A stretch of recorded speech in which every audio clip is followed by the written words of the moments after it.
자주니까 지겨울 수도 있습니다. 오늘 본문 내용은 잘 알고 있는 내용이죠, 그죠? 목사님들 말씀을 통해서 많이 들으셨고, 사실 내용은 이렇습니다. 2절에서 15절까지를 다 읽어야 돼. 너무 길어서 제가 좀 잘랐고요. 2절에서 9절 오늘 말씀 보면 베데스다 행각에는 병 고침을 받기 위해서 많은 사람들이 모여 있습니다. 기도원 같은 데 가보면 어떤 데 보면 뭐 할렐루야 기도원 같은 데 가면 막 병자들 굉장히 많이 있잖아요. 그렇게 이제 모여 있는데, 베데스다라는 뜻이 자비의 집 또는 은혜의 집 이런 뜻인데, 거기는 가로가다가 그 연못에 천사가 내려와서 물을 이렇게 휘젓는답니다. 그때 제일 먼저 그물에 퐁당 들어가는 사람은 어떤 병이든지 다 낫는다. 그러니까 막 모이는 거죠. 얼마나 많이 모여있겠습니까? 그런데 이제 그곳에 예수님이 나타나십니다. 그러면 이제 그 베데스다 못에서 천사가 내려와서 물 휘저을 때 들어가서 병 나은 사람 실제 있겠습니까? 없겠습니까? 모르죠. 뭐 성경이 없으니까요. 어쨌든 예수님께서 딱 나타나셔서 그 중에 한 사람을 딱 집어서 38년 된 병자에게 네가 낫기를 원하느냐 물어봅니다. 물론 이제 뭐 다른 말씀도 하시겠죠. 왜 여기 있느냐 뭐 여러 가지. 이 사람이 저도 물이 저을 때 제일 먼저 들어가기를 원하는데 내가 몸뚱아리에 요러니까 꼼짝을 못하고 아무도 나를 안 넣어주니까 내가 나을 수 없지 않느냐고 불만이 잔뜩 나와 있었겠지, 그죠? 내가 혼자 못 움직이는데 아무도 나는 그럴 때 보지도 않는다고. 근데 예수님이 일어나 네 자리를 들고 가라. 와, 이건 뭐 어마어마한 겁니다. 이건 예수께 말하면, 결론부터 말하면 하나님의 큰 은혜입니다. 그 38년 된 병자, 우리 한글 성경에 안 나오는데 남자일까요? 여자일까요? 남자 같아요? 여자 같아요? 남자 같아요? 네, 남자입니다. 우리 성경에는 그냥 38년 된 병자라 나오는데 영어 성경 킹 제임스 버전 같은 데 이제 메인이라고 남자라고 나오고요. 그 신약은 헬라어로 적혀 있잖아요. 거기도 안드로포스라고 이제 남자라고 이제 나옵니다. 일단 뭐 그건 중요한 거 아닙니다. 그리고 계속해서 그 뒷부분을 보면 이 사람이 자리를 들고 가니까 자기 누웠던 들고 가야죠. 나왔으니까. 그러니까 사람들이 시비를 거는 겁니다. 너 왜 안식일에 일을 하느냐? 누가 너한테 이런 일을 하라고 시키느냐? 이 사람들은 이거 38년 동안 병 못 고친 사람 병이 나왔으면 이건 엄청난 거죠. 해외 토픽 가면 너무너무 기쁘고 복된 좋은 일인데 그건 생각 안 하고 안식일 날 일했다고 그것만 터졌다고 어떻게든지 예수님 꼬투리 잡으려고 요런 짓 한다는 이게 오늘 내용입니다. 네. 예, 그런데 오늘 말씀을 보면 잘 이해되지 않는 부분이 많습니다. 뭐냐면 성경 읽어보면 이거 외에도 뭐 그런 부분 많죠. 물론 이해 안 되는 부분. 근데 여기에는 굉장히 많은 병자가 있다 그랬습니다. 오늘 아까 본문 말씀드렸죠. 그 안에 많은 병자, 맹인, 다리 저는 사람, 혈기 마른 사람들 굉장히 많습니다. 그런데 그 38년 된 그 병자, 그 사람만 콕 집어서 치료해 주셨잖아요. 그 왜 그랬을까요? 이상하지 않았어요? 그런데 어쩌면 이 사람이 먼저 예수님을 알아보고 주여 저를 낫게 해주십시오. 제가 38년이 됐습니다. 그러지 않았죠. 예수님께서 어떤 사람처럼 네 믿음대로 나을지어다 그러지도 않으셨잖아요. 이 사람은 예수님이 누군지도 몰랐습니다.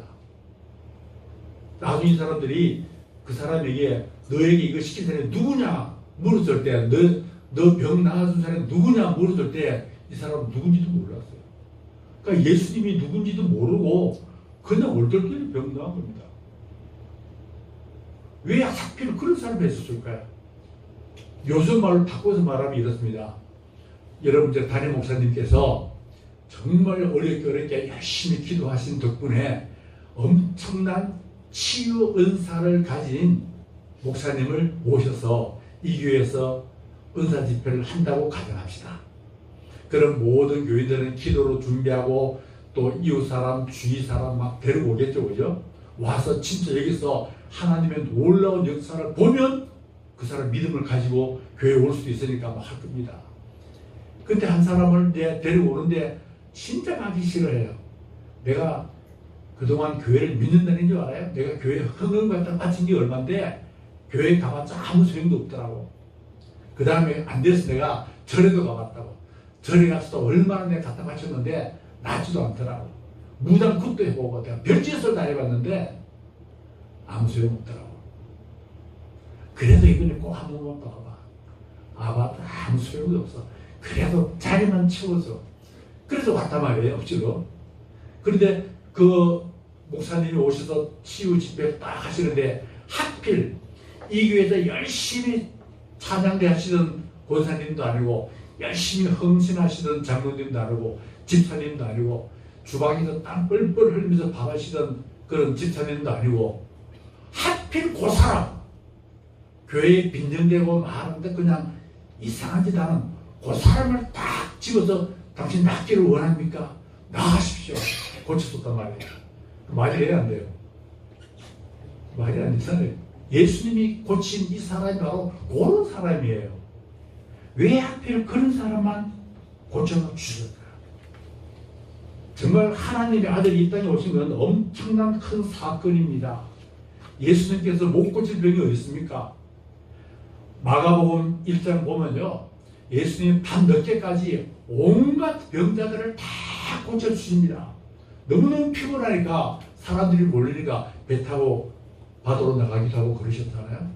예수님이 능력이 없는 것도 아니고 못하실 것도 아니고 온갖 병자들 다 고쳐주셨고 귀신도 쫓아내주시고 또 베다니에서는 죽은 나사로도 살리시고 정말 이 엄청난 주님이신데 왜 많은 병자들 다 이렇게 해주면 얼마나 좋아요.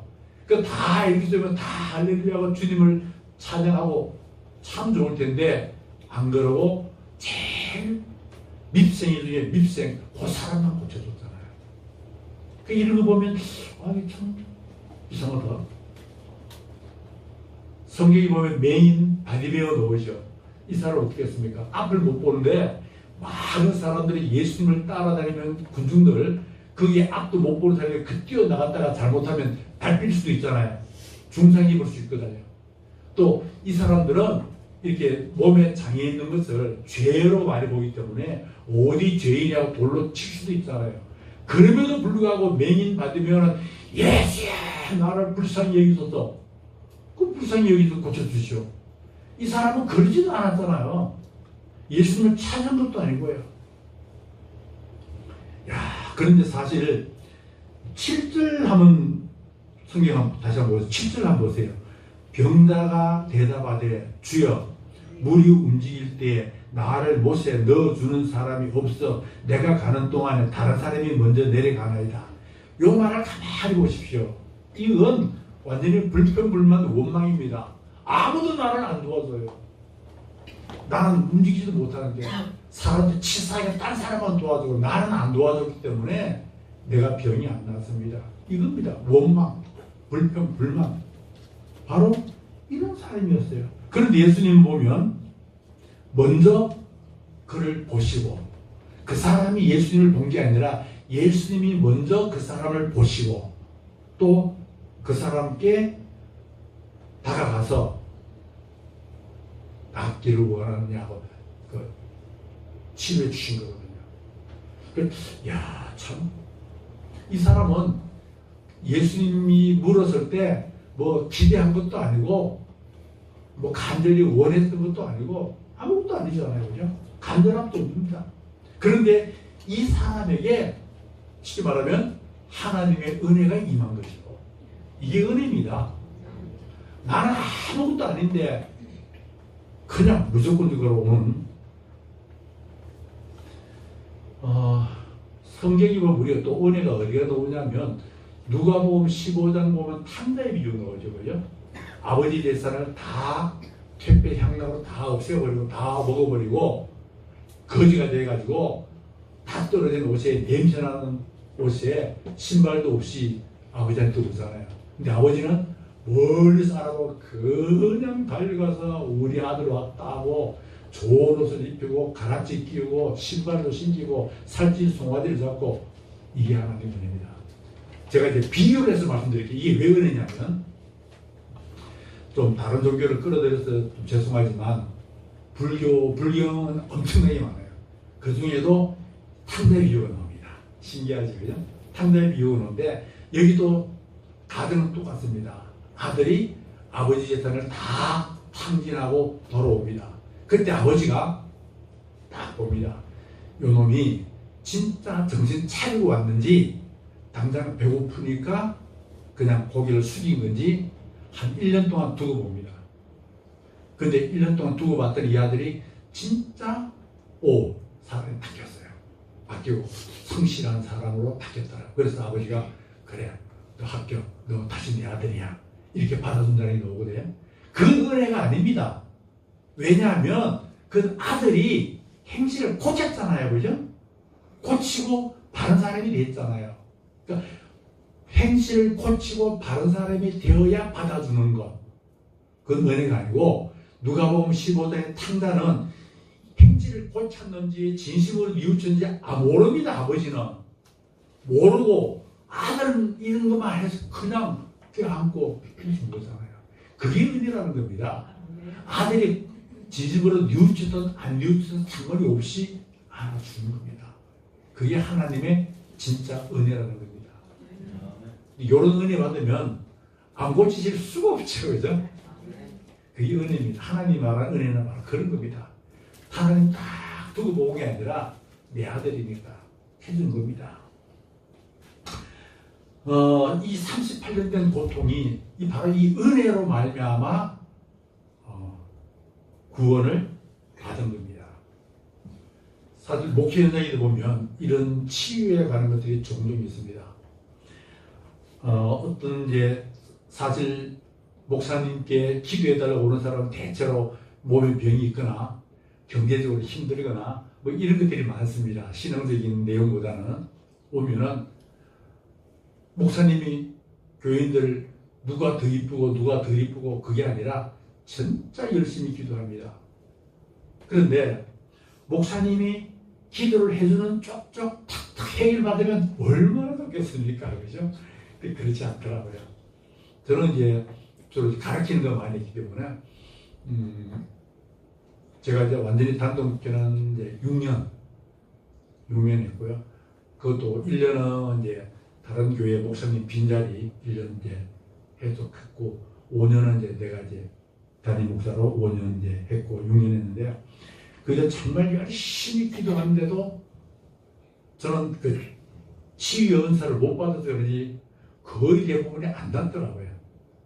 안 나오는데 뭐 이런 것도 있습니다. 어떨 때는 한번 이제 충남 예산 쪽에 이제 그 집회하러 갔었는데 가서 이제 예배 끝나고 이제 점심 먹을 때가 돼서 이제 목사님 사택으로 왔는데 교인 한 분이 어린아이를 데리고 왔어요. 막.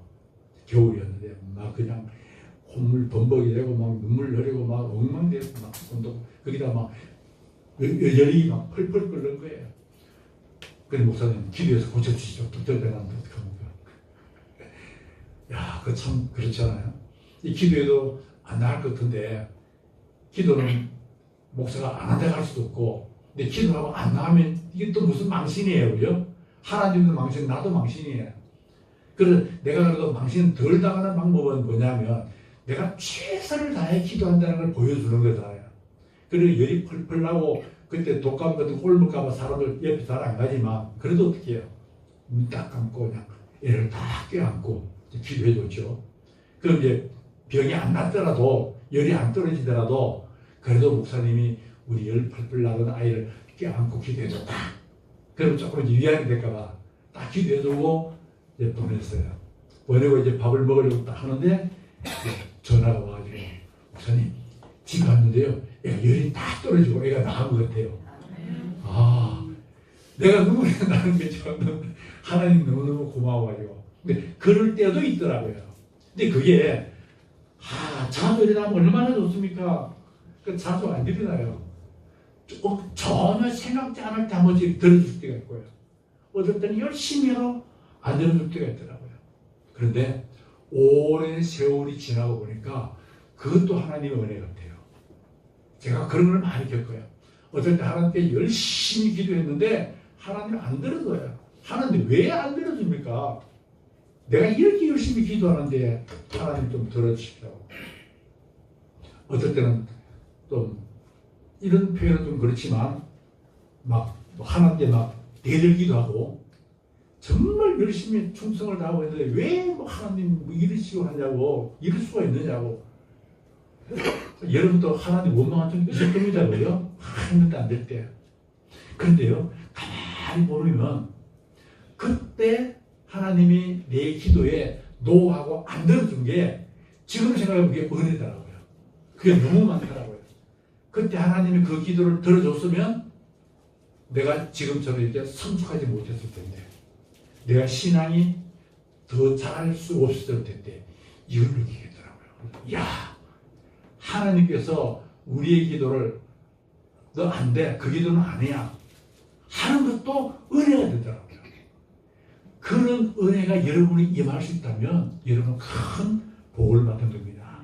그래서 여러분의 오류, 여러분의 기도, 응답 노할 때도 그조차 나중에 하나님은 큰 은혜로 여러분에게 임하시기를 간절히 원하는 겁니다. 이 사건뿐만 아니라 성경이 제가 한 가지만 더 이해 안 되는 부분을 말씀드릴게요. 창세기 12장 보면 이런 이야기 나옵니다. 아브라함이 흉년이 들어서 애굽으로 피신을 갑니다. 그런데 그 당시는 뭐 딱 보고 부인이 이쁘면 남자 죽이고 부인 뺏어가버립니다. 근데 아브라함의 부인 사례가 이쁘다나요. 아브라함이 갔을 때 자기 부인 사례한테 말합니다. 여보, 이 사람이 당신이 너무 이쁘니까 나를 죽이고 당신을 뺏어갈 수 있다. 그러니까 우리 이렇게 하자. 그러지 말고 쉽지, 당신이 옛날에 내 동생이었으니까 나는 오빠, 당신은 동생을 하자. 그럼 이 사람들이 나를 안 죽일 거 아니냐. 이제 그렇게 하게 됐습니다. 그렇게 딱 했는데 애굽 사람들이 사례를 딱 보니까 우와, 눈이 휙 휘둥그레지고 이쁘니까 누구요? 내 동생입니다. 너희 동생입니다. 그래요? 그래서 이 사람들이 완전히 소와 나귀, 말, 뭐 양 잔뜩 주고 심지어 노예, 종까지 갖다 주고 사례를 데리고 가서 애국 왕에게 갖다 바친 거예요. 그때 어떻게 됐어요? 하나님께서 애국 왕을 혼내셨죠. 다른 데로 돌리더라고. 부인, 그 사람은 남편 있는 사람이고 막 야단치잖아요. 그래서 애국 왕이 놀래가지고 다시 사례를 돌려두고 아까 줬던, 몸값으로 줬던 온갖 짐승들하고 이런 것들을 금은 보화를 다시 받아온 게 아니라 한번 주문에 그냥 줘버렸어요. 가만히 보면요, 이거 말 안 되는 사건입니다. 아브라함이 누굽니까? 믿음의 조상이죠.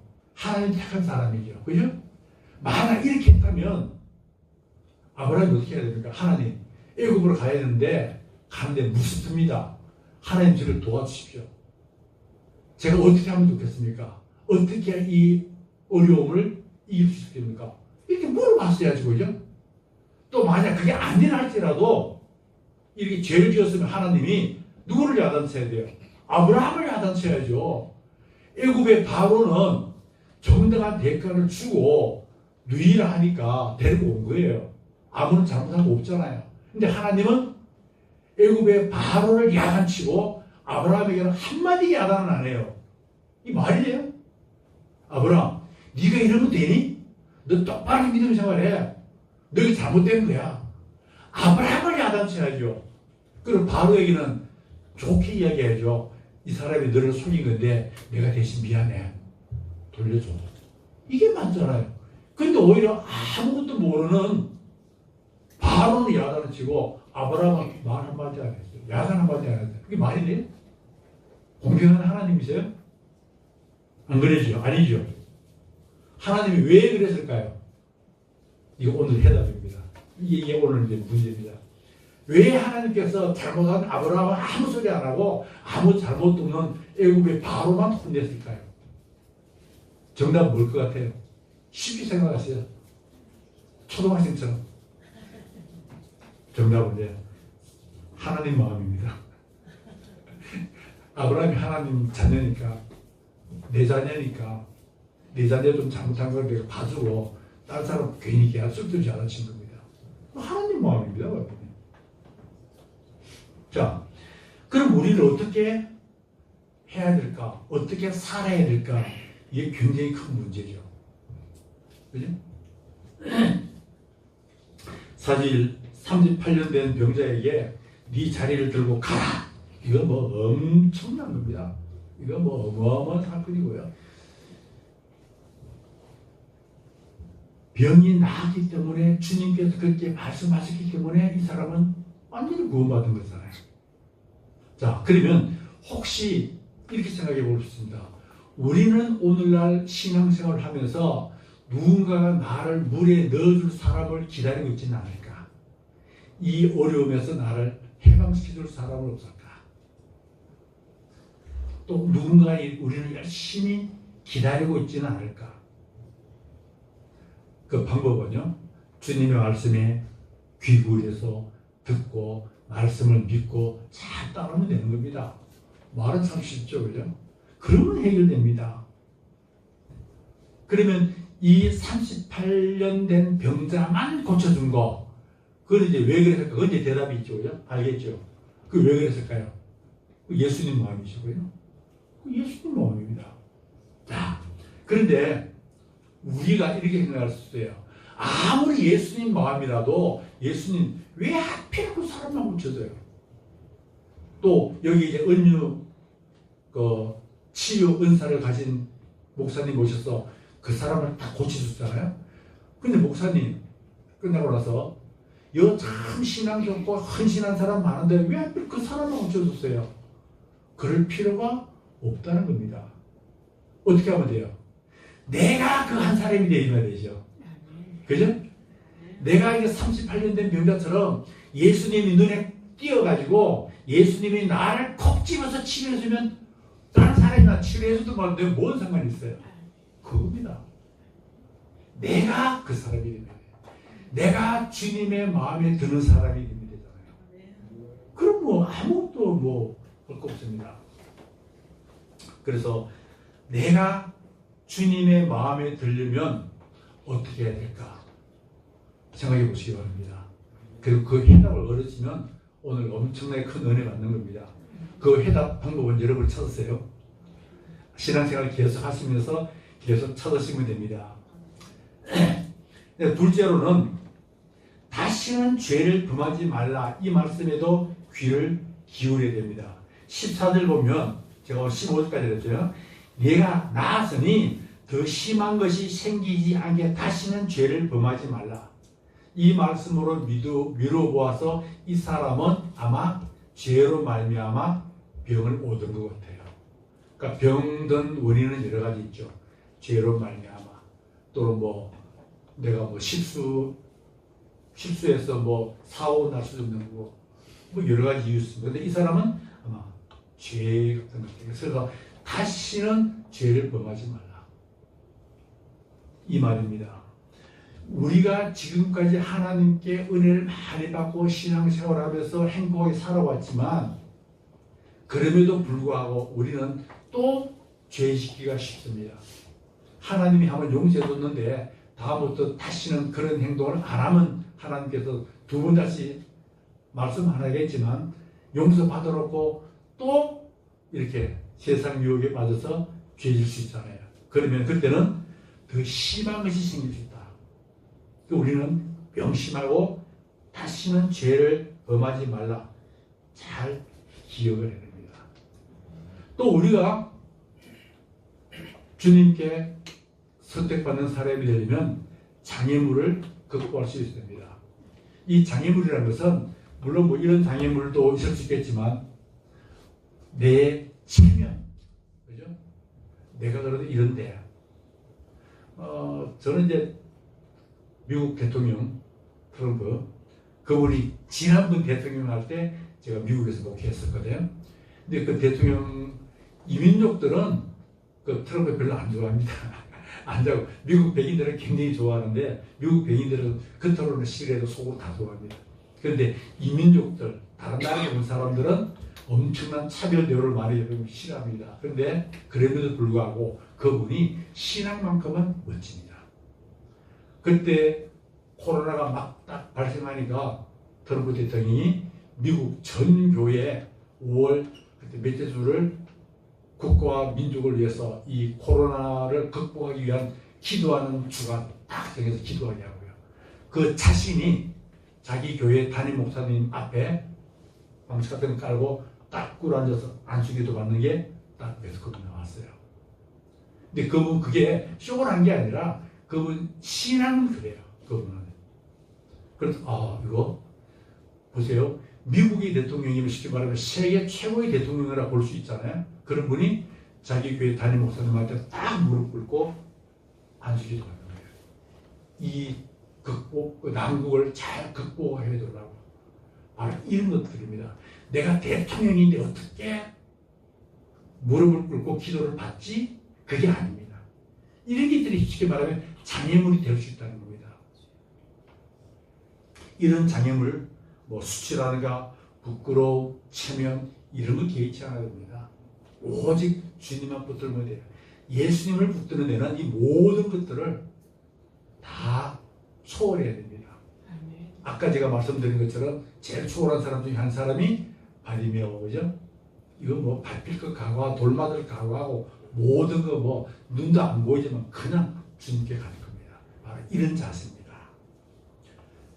그리고 예수님을 만나면 놀라운 기적이 일어나는 것을 꼭 기억을 해야 됩니다. 그리고 주님께 나아가면 됩니다. 자, 오늘 말씀을 마치면서 정리를 하겠습니다. 지금까지 혹시 하나님에 대한 어떤 서운함이 있다거나 또 어려움을 극복해 달라고 열심히 기도했는데 잘 안 들어주시거나 그러나 염려하지 마십시오. 반드시 여러분이 하나님의 자녀라면 더 큰 은혜로 반드시 돌아올 것을 확신하시기 바랍니다. 아멘. 또한 우리가 앞으로 큰 은혜를 받을 겁니다. 분명히 받을 겁니다. 근데 지금까지 받은 은혜를 보존하고 더 풍성히 키워나가는 것도 중요하다는 걸 잊지 마십시오. 아멘. 그 뭐냐면 내가 더 많은 은혜를 받기 위해서 내 그릇을 키우는 겁니다. 그릇이 조그만하면 하나님이 많이 못 주시잖아요. 여기 이 그릇에 하나님 부어주셔가지고 요밖에 더 부어주세요. 그래 여기 많은 걸 갖다 놨으면 더 많이 들어오잖아요. 내가 지금까지 받은 은혜, 사랑 이거를 잘 보존하고 더 키워나가는 겁니다. 그런 다음에는 더 큰 은혜가 우리에게 임한다는 겁니다. 하나님께서는 모든 어려움 중에서 우리를 깊이 사랑하신다는 것을 잊지 마시기 바랍니다. 아멘. 육신의 질병이 있습니까? 이 시간 주님께 치유받기를 원합니다. 아멘. 물질적으로 어려움을 겪는 분이 계십니까? 이 또한 하늘의 풍성함으로 채워지기를 원합니다. 아멘. 여러분이 갖고 있는 모든 문제, 어려움 주님께 해결받기를 원합니다. 아멘. 하나님께 귀히 쓰임받는 하나님의 사람, 이 시간 우리의 모든 문제를 해결받는 주님의 사람이 되시기를 간곡히 빌고 원하고 또한 축원합니다. 아멘. 기도드립니다.